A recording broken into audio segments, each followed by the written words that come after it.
now that Roy sprung that on me, let me go ahead and say, hey everybody, welcome again to another episode of Just for Fun Games. I'm your boy Azzy. That's my friend Roy, and today we are talking about whatever the hell we want to be talking about because it's the podcast. Now, it wasn't so much a request as a suggestion by a person that I care about. I should give Space Jam a chance.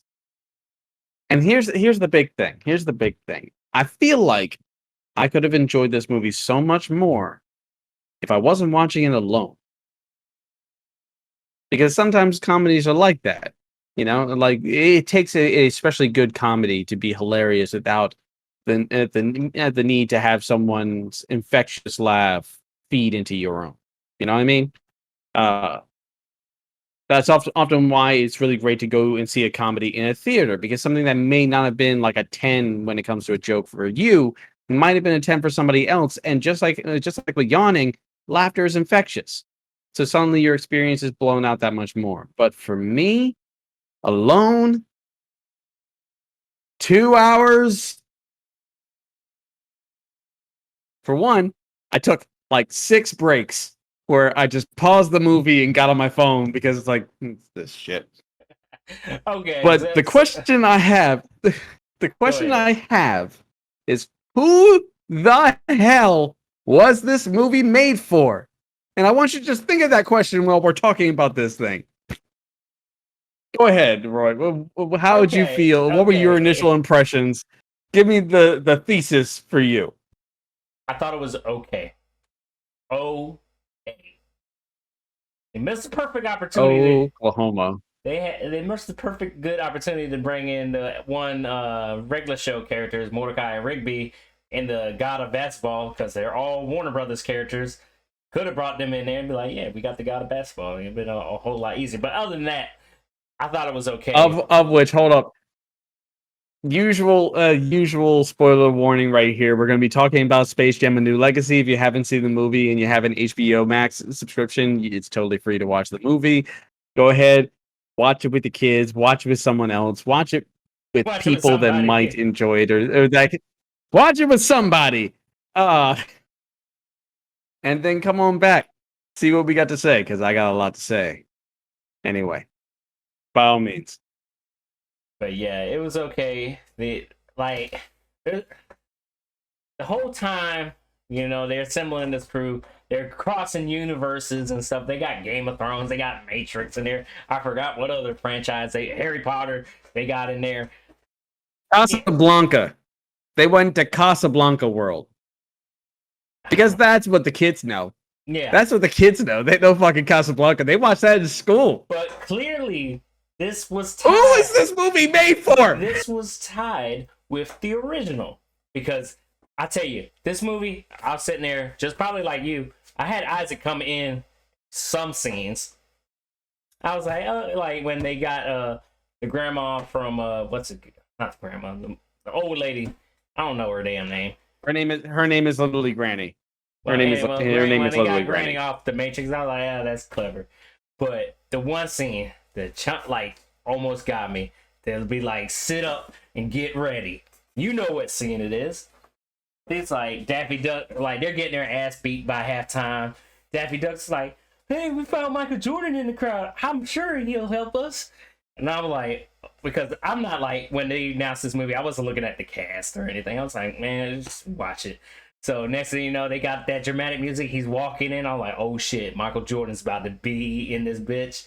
And it's fucking Michael B. Jordan.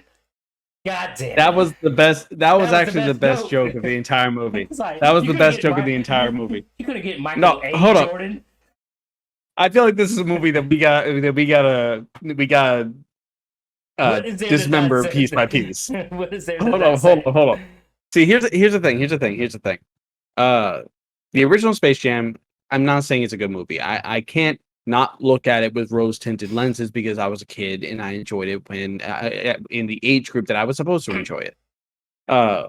This movie felt like the first 30 minutes was a jerk-off. It was a massive jerk-off session for LeBron James.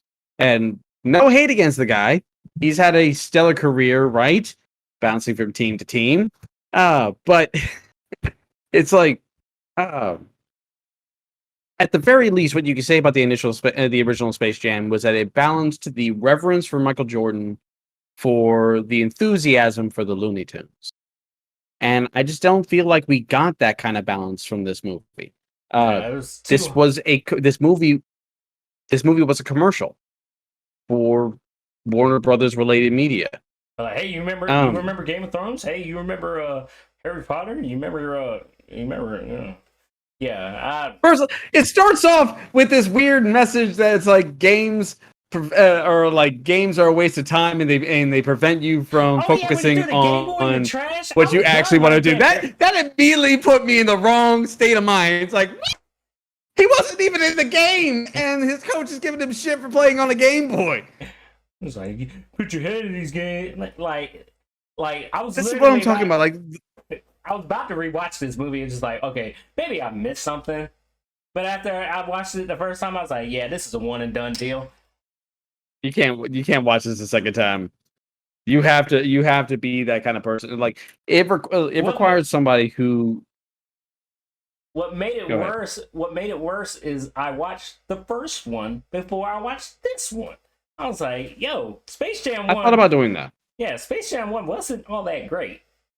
But at the time when we were young, we accepted it because, that's what we like. I remember buying this damn movie off my grandparents' direct TV and getting in trouble for. That's how I remember this. This is why I ask who was this movie for?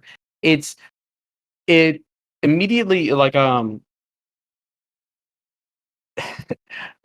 remember someone else had said that while trying to call attention to the notion of overly commercializing a movie or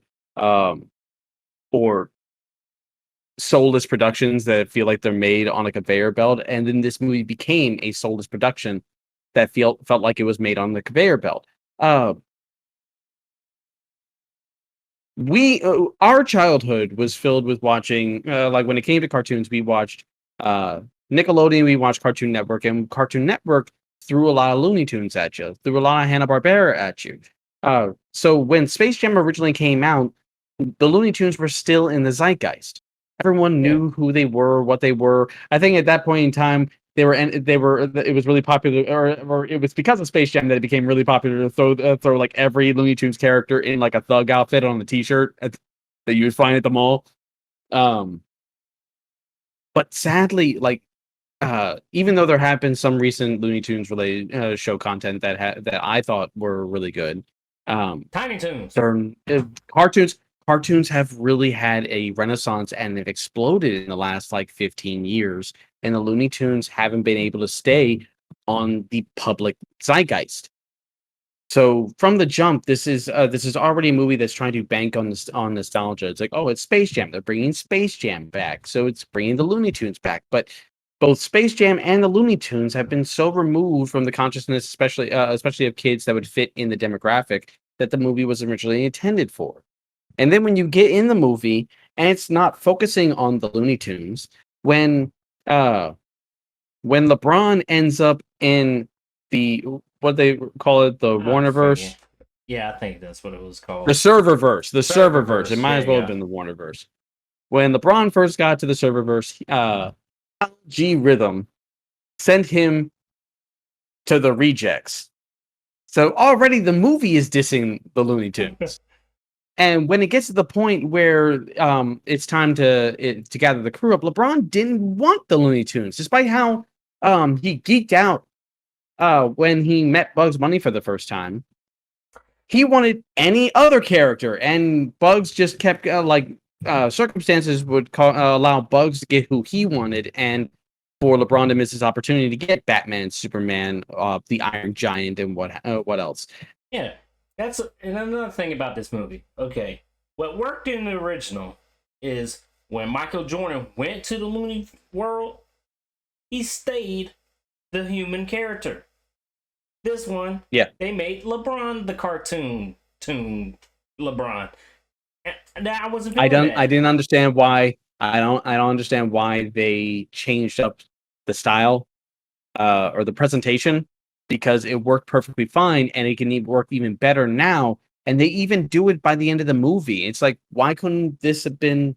Why couldn't Yeah, he that's have all. just been LeBron James in the Looney Tune world? Why? Oh, and even if you hadn't seen the movie, you would have seen in the trailer, like the villain makes all the Looney Tunes into 3D monstrosities, and they were monstrosities. The 3D looked horrible.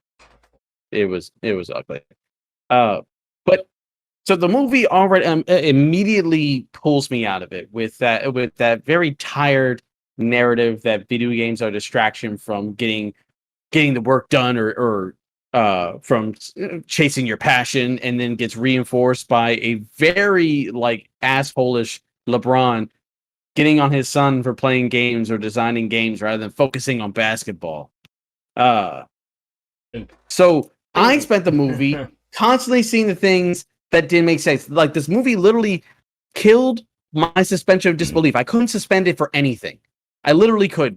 And make fun of me if you want, but I'm sitting there like, when LeBron fell to the Looney Tune world and the crater was a swish, he came out like he fell like a belly flop, but he came out as if he fell straight on his legs. I couldn't. I could not see it. Stop nitpicking. I could not see it.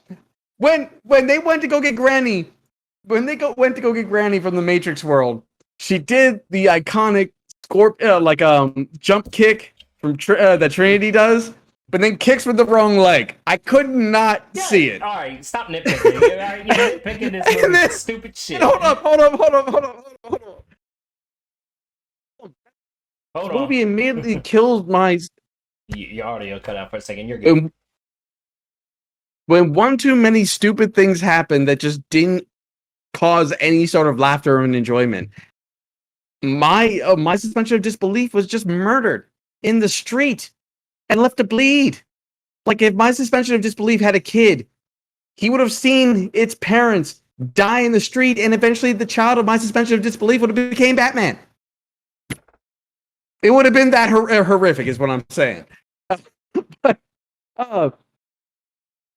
again, asking the question, who is this movie for? LeBron James appears in a movie that the defenders would call a movie meant for kids, but he would bust through the window in the Matrix world with guns just visibly in his coat.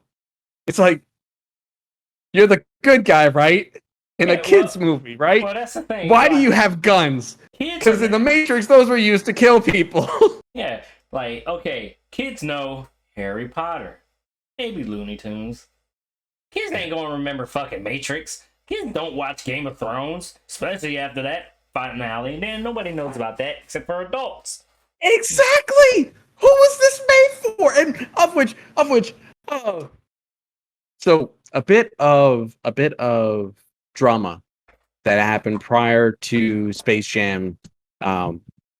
Originally, when it was supposed to be released, was this clapback from the community online about Pepe Le Pew being included in the movie, because while none of us as kids knew the terrible implications that him as a character was back then, because hey, back then sexual assault was funny and it wasn't like there's any victims.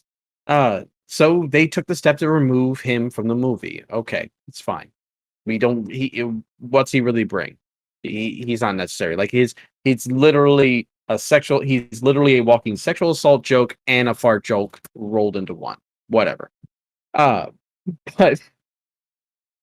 instead, we have the sexual assault guys from Clockwork Orange and Pennywise in the audience. There are White Walkers. There is I remember somebody said that it was like somebody took the audience from Comic-Con or Gen Con, and it's like all the cosplayers were in the audience. Pretty much. I feel like they try to Ready Player One this. Like, yo, let's just throw everything. Definitely. We'll throw everything Warner Brothers characters in there. Like, granted, I didn't care. I was on a like I said, once again, crappy internet. Couldn't see everybody in the background because my video was so blurry. I couldn't tell you who made an appearance, but I saw Pennywise's big ass head. I knew he was in there. I saw a couple. Agent Smith in the audience. The Mask was in there. If you had to guess, uh, what's the age range that you honestly think this or the original Space Jam was meant for? Probably 10 to 12. I would say, I would honestly say 6 to 14. Wide enough range. And yeah, I mean, you're really pulling a wide range. Modern day, I remember when I was a kid, around the time when Space Jam came out, a show that neither myself nor my sister could watch because my parents thought it was terrible for us was a show called Ren and Stimpy. Oh, Rick and Morty is the modern Ren and Stimpy. Rick and Morty is the modern Ren and Stimpy. And they had a Rick and Morty cameo. Oh yeah. Who is this for? That's right. I forgot. Who is this for? I think that's when my kid came in there and said, "Hey, Rick and Morty." I was like, "Hey, Yeah, of course, because we live in the age of the internet, and of course, yeah, Rick and Morty brought Tasmanian Devil back. Yeah, they did. What a great movie! Oh, and no, and for real, it was basically Ready Player One, and the more characters that they threw in, the more like the Looney Tunes basically shrank in significance. Not to mention, let me paint you a picture. Main villain or the main character is kind of a stick in the mud. He's very dismissive of his kids. He's not really paying the kind of attention that they need. They're absconded to this magical world, and the main character has to go and try and rescue him. Now, while the kids have been effectively, or a kid in this instance, has effectively been kidnapped, while there, the villain gives him the kind of attention that he's always wished that he got from the main character. And the villain tries to sway the child to their side against the parent, only for the parent to go through a journey where they kind of accept that they've had the wrong state of mind and regret their actions and become a more fun person and go and try and get their kid back and are able to win them back through honesty and emotion, all the rest. What movie am I talking about? I don't know. I mean, obviously, that's effectively the plot of Space Jam 2, right? Yeah, pretty much. I mean, you know what? It's also the plot of. Don't tell me. Hook. Didn't see Hook, so. Oh my God.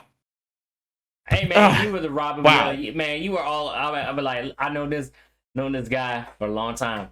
He's been on Robin Williams' ass for the longest time. Okay. He had pretty much every longest time for like I don't know how many times I go over his house. He's watching either Mrs. Doubtfire, Flubber, Hook. It's a movie. I was not watching Flubber. I was probably watching Hook, but Hook and Sister Act. Yeah, that's what I'd say, Sister Act.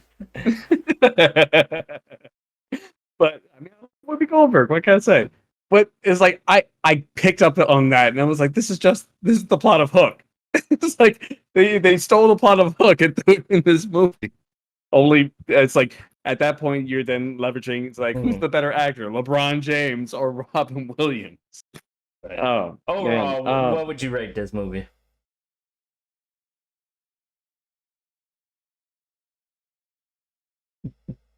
Yeah, that's pretty much it. 2 heartbeats. Unrated. I would honestly give this movie like a 3. Damn. Like I'm not saying there's nothing you can't like if you sift through, I'm sure you'll find some kind of nugget. It might not be gold, it might just be dog shit, but you'll find something. I'd give it at least a 6. You're being generous. I mean, You're being generous. I enjoyed it. Yeah, but do I think it was a good movie? Hell no. I give it the okay. It was okay. Now I'm getting the energy that my reaction to you felt a bit extreme. And this is where we get the discourse surrounding this. Because they kicked with the wrong leg. No, that was just an example. I'm not using that as a means of criticism. I'm criticizing the movie as a movie. But you have this discourse online right now that you can't judge it harshly because it's for kids, as if kids' movies aren't still movies that can be judged in any sort of like kids' movies get a handicap. It's like at minimum you get a 6. It's like no, kids' movies can be a piece of shit. And if you disagree with that, if you want to give like a blanket statement saying it's like, oh well, you can't be that harsh on it. It's a kids' movie. I want you to tell me why you like The Last Airbender. Who was your favorite character? Never saw it. What was your favorite part of the movie? No, I'm just saying, it's like that's not my bit. That was another guy's idea. But you know at least that movie is ass. But if kids' movies get a pass, that was a kids' movie. I want to hear some positives. We can't sit there and exalt like WALL-E or Toy Story without there being the possibility of the opposite. That a big budget kids movie was a pile of dog shit. That's how much I pretty felt watching most of that. Watching most of what? Space Jam. Oh, yeah, kind of. It was, like I said, it was okay. Okay. LeBron could do some better acting. When Looney Tunes went goofy, what did he do? Whatever the fuck. It's a meme. Yeah, I know. Yeah, it's a meme. Oh yeah, and they even repeated, like, ignoring the part where they stole the plot from Hook. They also repeated the one of the bigger moments from the original Space Jam. It's like, yet again, Bugs sacrifices himself. In the first one, he sacrificed himself for Lola, and this one, for everyone. And then I guess he took a page out of Deadpool's book because he just wouldn't die quick enough. Shows back up in the real world. I was like, God damn it. You had me in tears over here when Bugs died, and you bring him back so goddamn quick. Come on now. Let him die. Stop being a pussy. No, of course not. I'm never getting those 2 hours back. Well, that's where we're going to stop it for there. Thank you so much for watching. Hit that like button, subscribe. Did you see Space Jam? Did you hate it? Yeah, we know you did. Drop a comment down below. Let us know. Hit the bell notification so you know when we're busting out some new videos. We got some other things cropping up pretty soon. Suicide Squad 2, Shang-Chi, the What If series, several other things. Ghostbusters Afterlife. God damn it. Ghostbusters Afterlife. Come on, you know you were excited. Oh, I cannot wait for that. That'd probably be the movie of the year. Who knows? It's funny. It's like it's sucking up that, like, it's taking the void that Stranger Things have left behind, because we haven't gotten a Stranger Things season in like what 2-3 years now. It feels like that. 2 years. Nonetheless, again, thank you so much for watching. I've been Azzy. That's been Roy. We'll see you next time. Peace. Deuces. That's all, folks.